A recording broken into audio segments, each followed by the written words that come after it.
सभी बच्चों को एक बार पुनः मेरा बहुत बहुत प्यार। बच्चों, आज की इस कक्षा में आपका एक बार फिर से स्वागत है। बच्चों, आज हम अध्ययन करेंगे जो कक्षा 12वीं की पाठ्य पुस्तक आरोह भाग 2 में संकलित जो पाठ है श्रम विभाजन और जाति व्यवस्था, उसके जो आज हम इस वीडियो के माध्यम से दूसरे खंड का अध्ययन करने जा रहे हैं। इसमें पहले खंड में हमने जाति आधारित जो श्रम विभाजन है और उसके जो विभिन्न दोष हैं उनके बारे में हमने अध्ययन किया था। आज इस वीडियो के माध्यम से हम अध्ययन करेंगे कि बाबा साहब भीमराव अंबेडकर की कल्पना का आदर्श समाज कैसा था। बच्चों, हमने पहले वीडियो में अध्ययन किया था कि किस प्रकार प्राचीन काल में हमारे जो समाज में 4 वर्ण हुआ करते थे। वो वर्ण कर्म आधारित थे और कर्म के आधार पर होने के कारण लोग जो थे उन कर्मों से जुड़े हुए एक दूसरे के उच्च वर्ण या निम्न वर्ग में प्रवेश अपने कर्मों के आधार पर कर सकते थे। कालांतर में क्या हुआ? कालांतर में ये जो कर्म आधारित वर्ण व्यवस्था थी ये जाति आधारित वर्ण व्यवस्था बन गई और इसके काफ़ी दुष्परिणाम सामने आए। बच्चों, हमने इसके लेखक के जो व्यक्तित्व के बारे में जो परिचय था उसके बारे में, इनकी रचनाओं के बारे में, इनके जो साहित्य की विशेषताएं उनके बारे में हमने पहले जो इसका वीडियो भाग 1 था उसमें अध्ययन कर लिया था कि किस प्रकार इन्हें स्वयं बाबा साहब भीमराव अंबेडकर जी को निम्न जाति का होने के कारण किस प्रकार समाज से उनको उत्पीड़न और शोषण का शिकार होना पड़ा। इसलिए उन्हें उन ऐसे वर्ग की जो दलित समाज, जो दलित हैं, जो दबे कुचले हैं, उनकी पीड़ा का उनको एहसास था और उन्होंने आजीवन उनकी मुक्ति के लिए, उनके जीवन स्तर में सुधार के लिए प्रयास किए। बच्चों, आज हम जो पाठ का अंश पढ़ने वाले हैं कि जाति आधारित जो श्रम विभाजन करती है वो श्रम विभाजन श्रमिक विभाजन भी करती है। इससे व्यक्ति अपनी रुचि के अनुसार कोई भी कार्य है, कोई भी पेशा उसको नहीं कर सकता है। इससे क्या होता है कि उस पेशे में गुणवत्ता और कुशलता का अभाव हो जाता है। अब बात यही आती है कि अगर समाज में ये व्यवस्था लागू ना हो, जाति आधारित जो श्रम विभाजन लागू ना हो, तो समाज से बाबा साहब भीमराव अंबेडकर जी वो क्या चाहते हैं? वो कहते हैं कि वो उनकी जो कल्पना का आदर्श समाज कैसा है। तो हम इस पाठ में इसी बात को पढ़ेंगे। लेखक ने बताया है कि आदर्श समाज में 3 तत्व, 3 एलिमेंट्स अनिवार्य थे, कंपलसरी होने चाहिए। एक समानता, समान अवसर, समानता का व्यवहार, स्वतंत्रता और बंधुता, भाईचारा।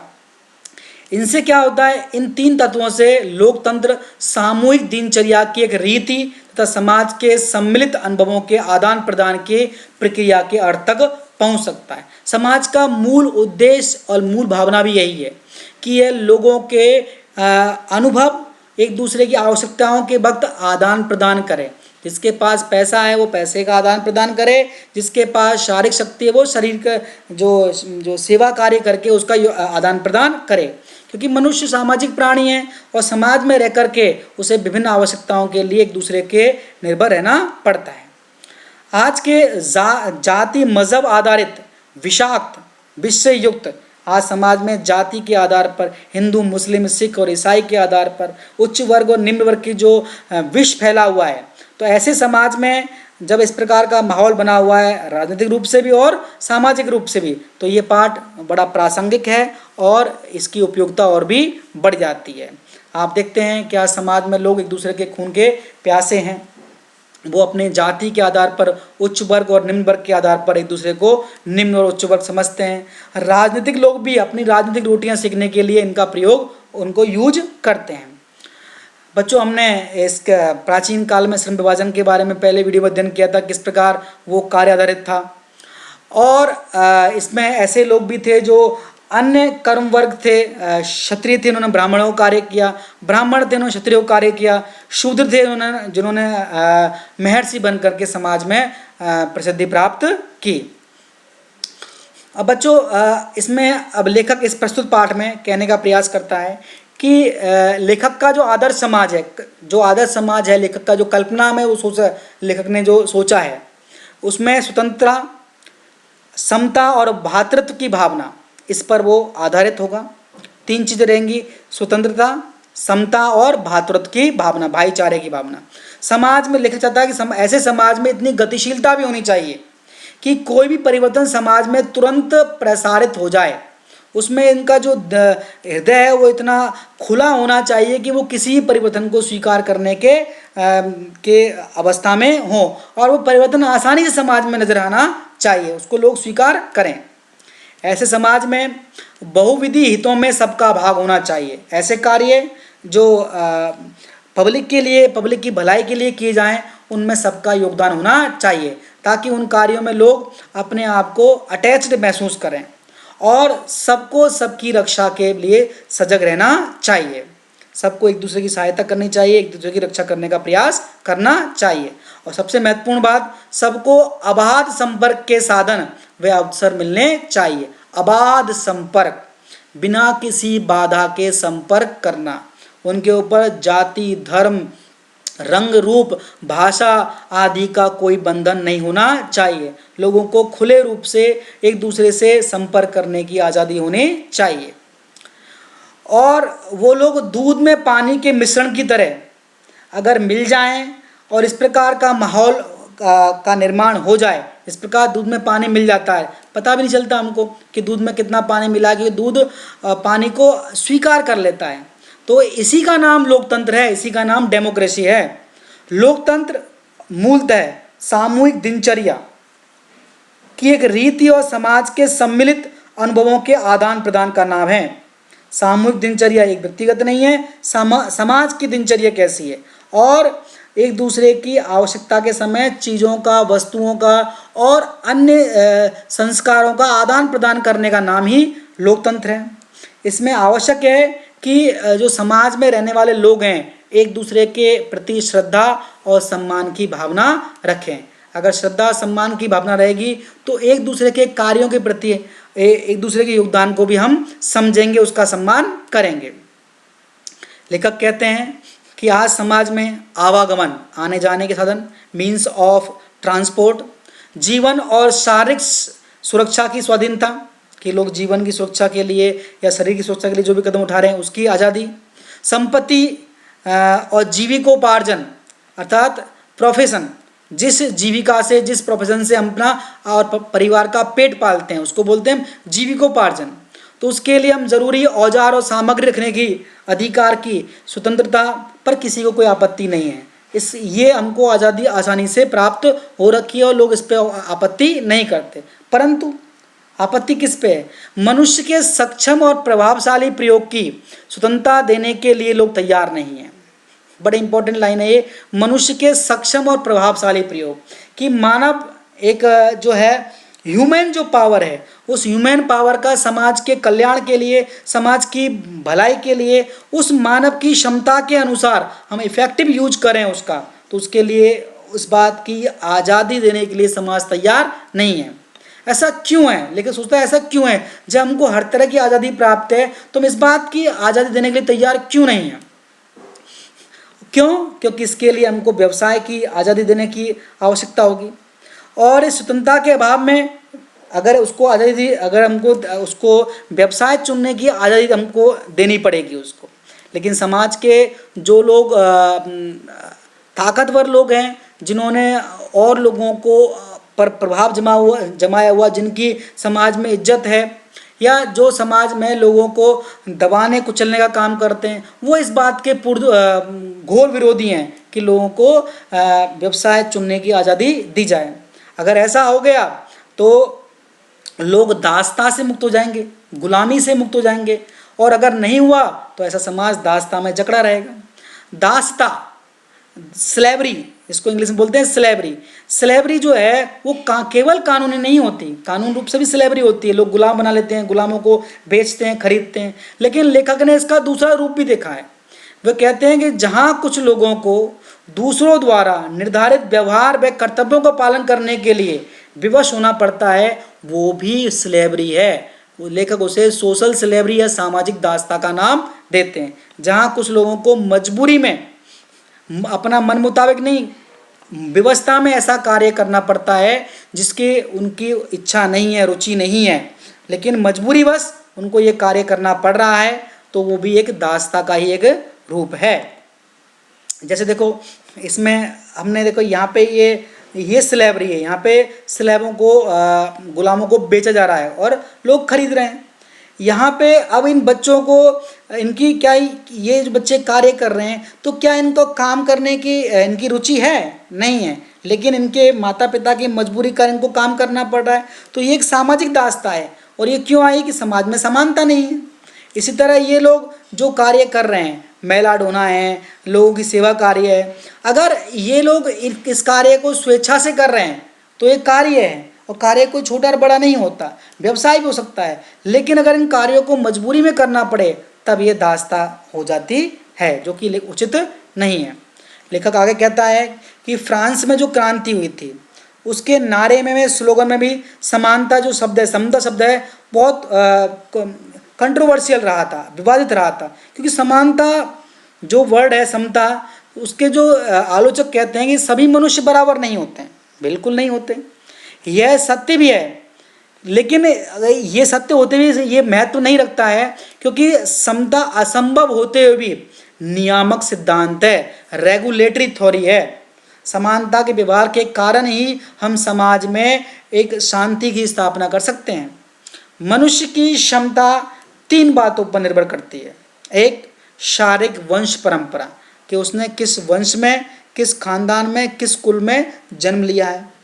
दूसरा, सामाजिक उत्तराधिकार, जो अपने पिता से अर्थात जो सामाजिक परंपरा के रूप में माता पिता अपने माता पिता के कल्याण के लिए या माता पिता अपने बच्चों के कल्याण के लिए क्या कर रहे हैं, उनकी शिक्षा, उनके वैज्ञानिक जो अध्ययन है वो।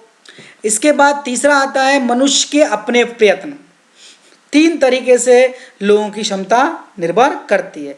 अब जो पहले जो 2 कारण है, शारीरिक वंश परंपरा और सामाजिक उत्तराधिकार, इस पे व्यक्ति का खुद का नियंत्रण नहीं होता। अब लेखक कहता है कि इन तीनों दृष्टियों से मनुष्य समान नहीं होते, बिल्कुल। परंतु क्या इन तीनों कारणों से व्यक्ति से असमान व्यवहार करना चाहिए? क्या ये उचित है? असमान प्रयत्न करने के कारण असमान व्यवहार अनुचित नहीं है। अगर आप मेहनत नहीं करोगे, आप फेल हो गए, बिल्कुल ये उचित ही है। अगर आपने किसी कार्य में आप अच्छी मेहनत नहीं कर रहे हो, आपका प्रोडक्ट अच्छा नहीं है तो लोग नहीं खरीद रहे हैं, आपको मुनाफा नहीं हो रहा है, तो असमान प्रयत्न के बाद अगर आपके साथ असमान व्यवहार हो रहा है तो वो अनुचित नहीं है। परंतु हर व्यक्ति को विकास के समान अवसर मिलने चाहिए। ये बड़ी इंपॉर्टेंट बात है कि व्यक्ति को विकास के समान अवसर मिलने चाहिए। तो तीसरे जो कारण के कारण अगर हम अगर असमान व्यवहार करें तो लेखक इसको अनुचित नहीं मानता। लेखक की जो आपत्ति का मूल कारण है, पहले 2 जो कारण हैं वो क्या है? प्रथम 2 बातों में असमानता का क्या है? वहाँ तो लेखक का मानना है कि उच्च वर्ग के लोग उत्तम व्यवहार के मुकाबले में निश्चय जीतेंगे। क्यों? क्योंकि जिन्हें उत्तम कुल, शिक्षा, पारिवारिक ख्याति, पैतृक संपदा तथा व्यावसायिक प्रतिष्ठानों का लाभ मिला हुआ है, जिनकी परवरिश ऐसे माहौल में ही हुई है, तो वो तो अगर उनका तो व्यवहार निश्चित रूप से उत्तम ही होगा। इस प्रकार ऐसा समाज जिसको पूर्ण सुविधा प्राप्त है, वो उसके लिए उत्तम व्यवहार का उसको हक देना, कि उनके लिए टैग कर देना भाई कि ये इनका व्यवहार उत्तम ही है, तो ये जो निर्णय है वो निष्पक्ष निर्णय नहीं होगा, बल्कि ये निर्णय पक्षपाती होगा। क्यों होगा? लेखक कहता है कि प्रयास जो हैं, प्रयास मनुष्य के वश में है, किंतु वंश परंपरा और सामाजिक प्रतिष्ठा उसके वश में नहीं है। वो खुद भगवान से ये नहीं कह सकता कि मुझे उस कुल में जन्म दीजिए, या फिर मुझे ऐसे निम्न वर्ग में जन्म दीजिए, या फिर मुझे सुविधा संपन्न घर में पैदा कीजिए। वो खुद इसका चुनाव नहीं करता है। हाँ, प्रयास उसके हाथ में है। अतः वंश और सामाजिकता के नाम पर असमानता अनुचित है। यही न्याय का तकाजा है। न्याय इसी बात को कहता है कि वंश और सामाजिकता के नाम पर असमान व्यवहार उचित नहीं है।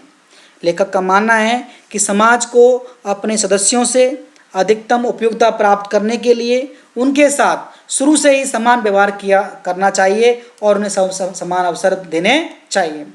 जो समाज में मानव है, मनुष्य है, वो ह्यूमन पावर है, मानव शक्ति है और उस शक्ति का समाज के लिए अधिकाधिक उपयोग कैसे करें, समाज की भलाई के लिए उसके अधिक से अधिक उसका किस प्रकार इस्तेमाल करें, तो उसके लिए आवश्यक है कि उसके साथ शुरू से ही समता का व्यवहार होना चाहिए और उन्हें आगे बढ़ने के विकास के उसकी रुचि के अनुरूप, उसकी क्षमता के अनुरूप समान अवसर प्राप्त होने चाहिए।